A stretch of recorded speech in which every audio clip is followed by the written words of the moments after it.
Assalamualaikum warahmatullahi wabarakatuh. Selamat datang di channel ALT Tech. Hari ini kita kedatangan netbook Asus seri X200M untuk melakukan penggantian LCD dan baterai sekaligus install ulang. Baik, kita cek terlebih dahulu kondisi dari netbook ini. Kita coba nyalakan ya. Nampaknya baterai sudah tidak bisa menampung daya. Kita menggunakan charger langsung. Kita coba nyalakan lagi. Seperti ini kondisi LCD-nya, bergaris tebal di bagian pinggir, dan nampaknya CMOS juga sudah mulai habis. Atau mungkin netbook ini tidak digunakan dalam waktu lama sehingga settingan BIOS kembali ke settingan default ya. Kita setting jam, tanggal, dan tahunnya, kemudian kita matikan. Sini saya sudah menyiapkan LCD dan baterai untuk pergantian dari notebook Asus X200M ya. Nah, ini LCD-nya. Kemudian baterai seri notebook ini adalah baterai tanam ya, sehingga pemasangnya harus membongkar laptop atau notebooknya. Seperti ini bentuk dari baterainya. Baik, langsung kita bongkar aja ya.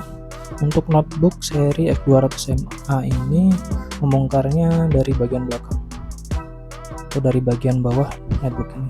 Di sini terdapat ada 1, 2, 3, 4, 5, 6, 7, 8 baut plus 2 baut di bagian kaki-kaki yang nanti akan kita bongkar.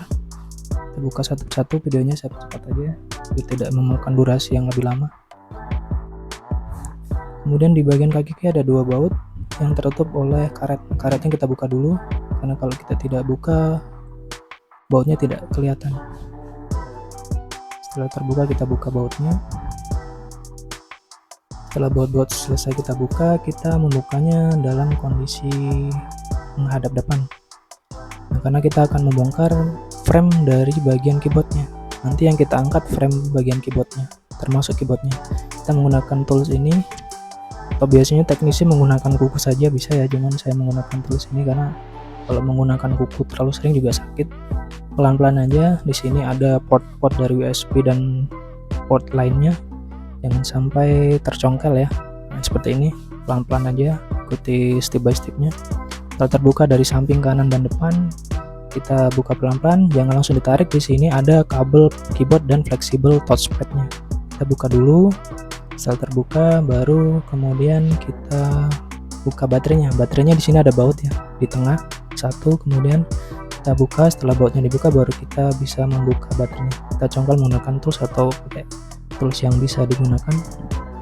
Ini disitulah tempat baterainya. Kemudian selanjutnya kita buka frame dari LCD-nya. Frame LCD ini bukanya bisa dari bagian bawah dulu atau pojok atas dulu ya. Kalau saya memilih dari bagian pojok atas, dari sudut-sudutnya dulu kita buka celahnya. Setelah sudutnya terbuka, baru kita lanjut ke bagian tengah atas atau tengah samping boleh. Yang penting pelan-pelan, jangan terlalu keras karena kalau keras bisa merusak, bisa mematahkan dari frame LCD ini. Saya menggunakan tools ini, atau mungkin teman-teman kalau kukunya kuat bisa pakai kuku. Kita menggunakan bekas dari SIM card ya, boleh dimodifikasi saja sebisanya, yang penting alatnya bisa mempermudah pembongkaran dari frame ini. Setelah bagian atas terbuka, kita buka dari bagian bawah. Di sini ada pengancing ya di bagian dari engsel kanan dan kirinya. Kita congkel dulu. Nah, di sini saya menggunakan pinset yang bengkok. Kita tarik pelan-pelan. Di situ ada penguncinya. Kalau penguncinya tidak dibuka, maka frame-nya tidak bisa dilepas. Kita buka penguncinya. Setelah terbuka, baru frame-nya bisa kita angkat pelan-pelan. Nah, seperti ini ya. Kemudian kita buka LCD-nya. LCD-nya ini ada baut 4 ya di sudut bagian atas 2 dan bagian bawah 2. Kita buka dulu. Untuk bautnya dipisah ya, jangan sampai tercampur karena ukurannya beda. Jangan sampai nanti tercampur dan salah pemasangan. Nah, kemudian di sini ada fleksibel LCD. Bongkarnya pelan-pelan. Setelah terbuka, nah baru kita lepas. Untuk pemasangannya kita dahulukan pemasangan LCD ya, jangan baterai terlebih dahulu. Karena kalau baterai terpasang nanti ada arus yang ada di dalam mainboard. Kemudian pemasangan LCD untuk kondisi baterai terpasang itu rawan konslet. Nah, di sini jangan sampai miring ya. Kita pastikan posisi fleksibelnya lurus dengan port yang ada di LCD. Setelah terpasang baru dirapatkan. Jangan lupa untuk bagian fleksibelnya kita tambahkan selotip atau lakban agar tidak terlepas. Setelah kita tambahkan, kita pastikan rapat, kemudian kita pasang ke frame bagian belakang atau backdoor dari LCD-nya. Kita sesuaikan posisinya, jangan sampai miring. Setelah sesuai baru kita pasang bautnya.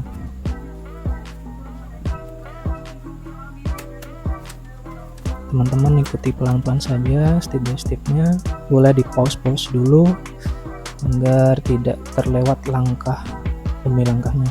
Kita pasang bautnya, saya percepat saja agar tidak memakan durasi waktu yang lebih lama. Setelah baut terpasang, kita kemudian memasang frame bagian depan ya. Nah, di sini baterainya nanti ya, setelah LCD terpasang sempurna baru baterainya kita pasang berikutnya, supaya tidak ada arus di dalam mainboard yang berpotensi untuk terjadi konsleting ketika pemasangan fleksibelnya salah atau miring atau beda port. Nah, kita rapatkan pelan-pelan, jangan terlalu keras supaya tidak menekan LCD dan mengakibatkan kerusakan pada LCD. Setelah frame terpasang, kemudian kita pasang kancingan yang tadi. Nah, untuk memasangnya kita dari bagian belakang ya, melepasnya dari bagian depan. Nah, seperti ini kurang lebih. Bagian belakangnya kita pasang dari bagian belakang seperti itu, pelan-pelan aja karena bagian ini agak susah, kancingannya agak sedikit membutuhkan ketelitian. Kemudian setelah terpasang sempurna LCD-nya, kemudian kita pasang baterainya. Nah, baterai ini ada di sini di bagian bawah dari LCD. Seperti ini yang kurang lebih kalau baterai tanam. Untuk netbook yang keluaran tahun sama hampir serupa bentuknya, cuma mungkin pemasangannya saja yang berbeda. Kita posisikan bagian kanan dan kiri lurus, kemudian kita rapatkan ke bagian mainboard. Jangan lupa bautnya kita pasang di bagian tengah satu. Setelah baut terpasang, baru kita pasang keyboard atau frame bagian atas. Jangan lupa sini ada plastik pelindung di bagian mainboard karena keyboard ini terbuat dari metal ya atau besi di bagian bawahnya. Supaya tidak terjadi konsleting, pastikan plastik ini jangan sampai lupa terpasang. Kalau lupa terpasang biasanya sering terjadi konsleting karena di bagian bawah dari keyboard ini bahannya dari besi. Kemudian kita pasang kabel atau fleksibel keyboardnya, kemudian fleksibel touchpadnya jangan lupa posisinya berdampingan. Pelan-pelan saja, di sini ada soket ya. Soket bagian touchpadnya tarikan atau knockdown, kemudian bagian keyboardnya ini bisa dibuka ke atas. Setelah terpasang baru kita pasang frame-nya. Kita pasang dari bagian depan dulu, kemudian samping-samping dan bagian depan. Kita rapatkan seperti ini. Setelah rapat, baru kita pasang baut-bautnya di bagian bawah tadi. Pastikan rapat ya, jangan ada ronggang-renggang. Kemudian kita pasang baut-baut. Saya percepat aja ya untuk pemasangan baut supaya tidak memakan durasi waktu yang lebih lama. Bagian kakinya tadi ada karetnya ya, jangan lupa untuk dipasang karena karet ini fungsinya untuk menahan gerakan dari laptop saat ditaruh di meja yang licin ya. Kalau tidak dipasang maka kedorong sedikit saja dia akan bergeser. Nah, karet ini berfungsi untuk supaya posisi netbook ini ketika ditaruh di atas meja tidak bergerak. Sudah selesai, nah kita langsung melakukan penginstalan ya. Ini konsumen minta diinstal juga ya, diganti Windowsnya supaya lebih ngebut lagi. Ini saya menggunakan Windows 7 karena memang untuk Asus seri ini recommended operating systemnya menggunakan Windows 7. Driver-drivernya juga yang disediakan di website resminya memang Windows 7. Ada juga sebenarnya Windows 8, cuman untuk spesifikasi netbook ini rasanya cukup berat ya, makanya kita install ulang menggunakan Windows 7. Setelah Windows selesai, kita install driver-drivernya.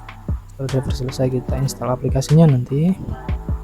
Setelah selesai baru kita cek fungsinya satu persatu. Nah, ini kondisi LCD-nya alhamdulillah sudah bagus ya. Baterai juga mengisi. Kita install aplikasinya, aplikasi yang dibutuhkan standar aja ya, Word, browser, dan lain-lain. Instalasi selesai, penggantian LCD, baterai, dan install ulang dari netbook Asus seri X200M selesai.